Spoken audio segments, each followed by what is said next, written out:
Hello everyone, welcome back to App Mentor. In this video I will show you how to find EPP authorization code of GoDaddy domain. So to find it, follow these steps. So firstly, of course, log in into the website. I'm already logged in. After that, under domains, find the domain you want. As you can see, I don't have one, so you're going to have to do that with your own. And then next to it, click Manage. After that, prepare to transfer. In the domain settings page, scroll down to the additional settings section and look for the option Transfer Domain Away from GoDaddy and click on it. Unlock your domain. If your domain is locked, you need to unlock it. There should be an option to do this under Transfer Settings.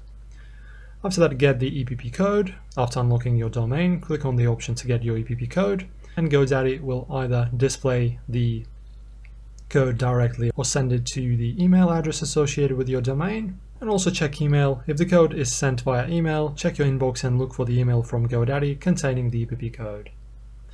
Once you have the code, you can use it to initiate the transfer with your new registrar. Also guys, if you want to check this tutorial, this might help you as well. It's on their official website. And that's basically how to do this. Thank you guys for watching. Don't forget to subscribe and like the video. Press on that notification bell to not miss out any uploads, and thanks for watching.